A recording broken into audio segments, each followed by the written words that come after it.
राज्यातील बहुतांश असे जिल्हे आहेत त्या ठिकाणी कडक ऊन पाहायला मिळेल, काही ठिकाणी ढगाळ वातावरण पाहायला मिळतं व जे असे काही ठिकाण असणार आहेत या ठिकाणी आपल्याला विदर्भातील बहुतांश ठिकाणी तुरळक स्वरूपाचा, काही ठिकाणी हलक्या मध्यम स्वरूपाचा पाऊस पाहायला मिळत आहे. नमस्कार, मी नेता जाधव आणि आपण पाहणार आहोत येणाऱ्या 24 तासा म्हणजेच 9 ऑगस्ट रोजीचा संपूर्ण महाराष्ट्र राज्याचा हवामानाचा अंदाज. सर्वप्रथम मान्सूनची अक्षरेषा विचार केला आणि सिस्टम प्रणालीबद्दल आपण जर पाहिलं, मान्सूनची अक्षरेषा ही राजस्थान उत्तर भाग असेल, पंजाबचा मध्यवर्ती भागापासून दिल्ली असेल, याचबरोबर दिल्ली, उत्तर प्रदेश, बिहारपर्यंत असे विखुरलेल्या स्वरूपात पाहायला मिळते. याचबरोबर दिल्ली या ठिकाणी एक कमी दाबाचं क्षेत्र तयार आहे. या कमी दाबाच्या क्षेत्रामुळे दिल्ली असेल, याचबरोबर निगतवर्ती भाग असेल म्हणजे गुरुग्राम असेल, या ठिकाणी ही जोरदार, काही ठिकाणी मुसळधार स्वरूपात पाऊस पाहायला मिळतं. याचबरोबर बंगालच्या उपसागराचा उत्तर भाग असेल, या ठिकाणी एक कमी दाब क्षेत्र निर्मिती होत आहे आणि हे कमी दाब क्षेत्राचा प्रभाव हा येणाऱ्या 2 ते 3 दिवस राहण्याची शक्यता आहे. जसं हे कमी दाब पश्चिमी सरकेल, उत्तर पश्चिमेला सरकेल, तसं मान्सूनला या ठिकाणी बळकटी मिळण्याची दाट शक्यता आहे.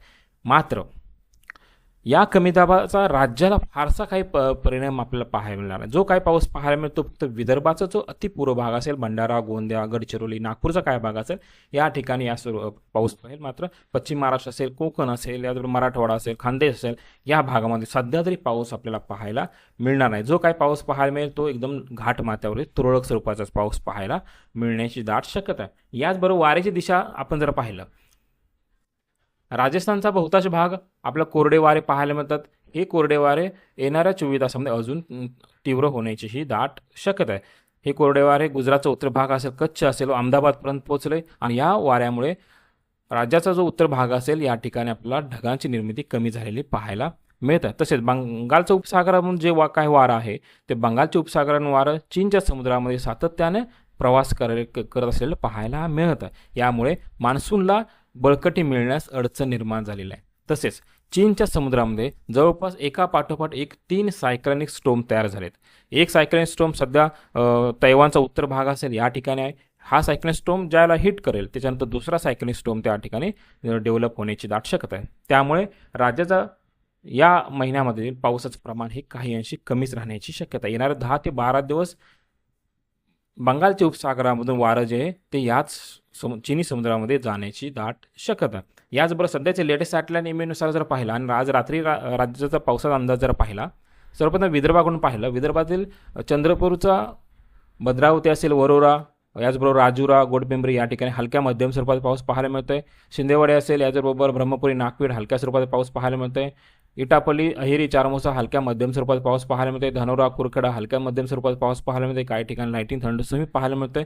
यात भंडारा, गोंदिया, नागपूरचा मध्यवर्ती भाग असेल, उमरखेड, हिराळा, पुरी, याचबरोबर मोरवणे असेल, देवरी असेल, हलक्या मध्यम स्वरूपात पाऊस पाहायला मिळतोय. याचबरोबर वर्धाचा हिंगणघाट, समुद्रपूर, देवकी हलक्या मध्यम स्वरूपात पाऊस पाहायला मिळत आहे. तसेच अमरावतीचा नांदगाव खंडेश्वर असेल, चांदूर बाजार असेल, चांदूर रेल्वे असेल, याचबरोबर यवतमाळचा बाबुळगाव, नेर या ठिकाणीही आपल्याला पाऊस पाहायला मिळतं. तसेच राज्य इतरत्र भागात जर पाहिलं मात्र ढगाळ वातावरण पाहायला मिळतं. काही ठिकाणी असे असतील त्या ठिकाणी हलक्या स्वरूपात पाऊस पाहायला मिळतोय, तरी काही पर्टिक्युलर लोकेशनसाठी. याचबरोबर धुळे, नंदुरबार, जळगाव रात्री सध्या कोणत्याही स्वरूपाचा पाऊस पाहायला मिळणार आहे. नाशिकचा पेठ असेल, इगतपुरी या ठिकाणी 1-2 स्वरूपामध्येच पाऊस पाहायला मिळतोय. याचबरोबर ठाण्यातील भिवंडीचा भाग असेल, शहापूरचा भाग असेल, या ठिकाणी हलक्या मध्यम स्वरूपात पाऊस पाहायला मिळते. पालघर असेल, मुंबई, ठाणेचा बहुतांश भाग, नवी मुंबई असेल, संपूर्णतः कोरडं वातावरण पाहायला मिळतं. याचबरोबर अलिबाग, पेण, रोहा, माजलगाव असेल, याचबरोबर पोलादपूर हलक्या स्वरूपाचं ढग पाहायला मिळते. लोणावळामध्ये हलक्या स्वरूपाचा पाऊस पाहायला मिळतोय. तसेच पोंड, भोर, सासवड, बारामती, इंदापूर, दौंड या ठिकाणी ढगांची दाटी वाढलेली पाहायला मिळते. हलक्या स्वरूपाचा पाऊस पाहायला मिळण्याची दाट शक्यता आहे. अहिल्यानगरचा श्रीगोंदा, कर्जत या ठिकाणी हलक्या स्वरूपाचा पाऊस पाहायला मिळण्याची दाट शक्यता. तसेच बीडचा गेवराई असेल, पाटोदा असेल, हलक्या स्वरूपाचा पाऊस पाहायला मिळेल. जास्त ठिकाणी पाऊस पाहायला मिळणार नाही किंवा मुसळधार स्वरूपाचा पाऊस मात्र या ठिकाणी पाहायला मिळणार आहे. पाऊस जो पडेल तो एकदम लाईट रेनच पाहायला मिळेल. याचबरोबर सोलापूरचा मंगळवेढ्यामध्ये 1-2 ठिकाणी ढगांचं वातावरण तयार आहे. पंढरपूरमध्ये 1-2 ठिकाणी पावसाची शक्यता आहे. माढामध्ये 1-2 ठिकाणी पावसाची दाट शक्यता आहे. याचबरोबर साताऱ्याचं पाहिलं, फलटण, दहिवडी हलक्या स्वरूपाचा पाऊस काही ठिकाणी पाहायला मिळेल. महाबळेश्वर, सातारा शहर असेल, कराडचा पश्चिम भाग असेल, पाटण असेल, मेढा असेल, महाबळेश्वर असेल, 1-2 स्वरूपाचा हलक्या स्वरूपात पाऊस पाहायला मिळतोय. आटपाडी, याचबरोबर विटा असेल, ढगांचं वातावरण त्या ठिकाणी पाहायला मिळतंय. तसेच जतचा अतिपूर्व भाग असेल, हलक्या स्वरूपात पाऊस पाहायला मिळणार आहे. तसेच कवठेमहांकाळ, तासगाव, मिरज, कासेगाव असेल, वाटेगाव असेल, आज पावसाची शक्यता फार कमी आहे. मात्र शिराळा तालुका जो पश्चिम भाग असेल, हलक्या स्वरूपाचा पाऊस पाहायला मिळण्याची दाट शक्यता आहे. कोल्हापूरचा घाट मात्र संपूर्ण भागामध्ये हलक्या स्वरूपाचा पाऊस पाहायला मिळण्याची दाट शक्यता आहे. याचबरोबर येणाऱ्या 24 तासाचा जर विचार केला तर येणाऱ्या 24 तासामध्ये विदर्भातील भंडारा, गोंदियाचा उत्तर संपूर्ण भाग असेल, हलक्या मध्यम स्वरूपात पाऊस पाहायला मिळेल. याचबरोबर नागपूरचा बहुतांश संपूर्ण जिल्हा, चंद्रपूरचा पूर्व भाग असेल आणि गडचिरोली या ठिकाणीही आपल्याला ढगाळ वातावरण, तुरळक स्वरूपाचा पाऊस पाहायला मिळू शकतो. जास्त जोरदार किंवा मुसळधार स्वरूपाचा पाऊस मात्र या ठिकाणी नाही. याच्या व्यतिरिक्त चंद्रपूरचा पश्चिम, वर्धा पूर्व, अमरावती, अकोला, बुलढाणा, वाशिम, यवतमाळ स्थानिक ढग निर्माण झाले तरच पाऊस पाहायला मिळेल. मराठवाड्यामध्ये संपूर्ण मराठवाडा ड्राय वेदर राहण्याची शक्यता आहे. याच्यामध्ये नांदेड, हिंगोली, परभणी, जालना, संभाजीनगर, बीड असेल, धाराशिव, लातूर. याचबरोबर कन्नड, कुलाबा, सिन्नर, सोयगाव या ठिकाणी जर पाहिलं हलक्या स्वरूपाचं ढगांचं वातावरण त्या ठिकाणी पाहायला मिळेल. खांदेचा विचार केला, जळगावचा दक्षिण भाग हलक्या स्वरूपात पाऊस 1-2 ठिकाणी पाहायला मिळेल. नंदुरबार, याचबरोबर नवापूर असेल, हलक्या स्वरूपात पाऊस पाहायला मिळेल. धुळ्याचा साक्री जिल्ह्याचा ढगाळ वातावरण, तुरळक स्वरूपात पाऊस पाहायला मिळेल. तसेच नाशिक जिल्ह्याचा पश्चिम संपूर्ण भाग ढगाळ वातावरण व 1-2 ठिकाणी स्थानिक वातावरण निर्माण झालं तरच हलक्या स्वरूपात पाऊस पाहायला मिळेल. पूर्व बाजूला मात्र ड्राय वेदर राहण्याची दाट शक्यता आहे. याचबरोबर पश्चिम महाराष्ट्रात अहिल्यानगर, पुणे पूर्व, सातारा पूर्व, सांगली पूर्व, सोलापूर संपूर्ण जिल्हा या ठिकाणी ही ड्राय वेदर राहण्याची दाट शक्यता. सांगली जिल्ह्याचं तासगाव, याचबरोबर कवठेमहांकाळ, मिरज असेल, खानापूरचा भाग असेल, एक दुसऱ्या स्वरूपात हलक्या स्वरूपात पाऊस पाहायला मिळेल. वाळवा तालुका संपूर्णतः ड्राय वेदर राहील. याचबरोबर शिराळा तालुक्याचा अतिपश्चिम भाग असेल त्या ठिकाणी हलक्या स्वरूपात पाऊस पाहायला मिळण्याची दाट शक्यता.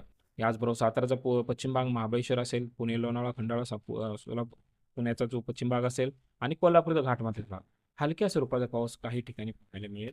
याचबरोबर मुंबई, ठाणे, पालघर, कल्याण या ठिकाणी ही ढगाळ वातावरण पाहायला मिळण्याची शक्यता आहे. शक्यतो करून सकाळच्या वेळेलाच पाऊस पाहायला मिळेल. दिवसभर मात्र या ठिकाणी ऊन पाहायला मिळण्याची दाट शक्यता आहे. तसेच रायगडचा दक्षिण भाग हलक्या स्वरूपाचा काही ठिकाणी पाऊस पाहायला मिळेल. रत्नागिरी, सिंधुदुर्गचा पश्चिम भाग असेल या ठिकाणी तुरळक स्वरूपाचा पाऊस आपल्याला पाहायला मिळण्याची दाट शक्यता आहे.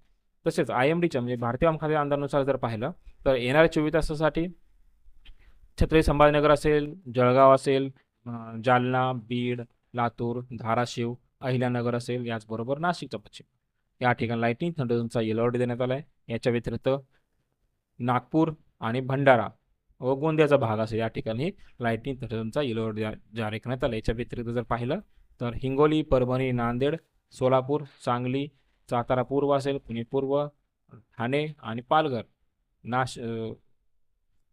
धुळ्याचा आणि नंदुरबारचा काही भाग असेल या ठिकाणी एक दुसऱ्या स्वरूपात लाईटिंग थंडरची ऍक्टिव्हिटी पाहायला मिळण्याची दाट शक्यता IMD खात्याने व्यक्त केली आहे.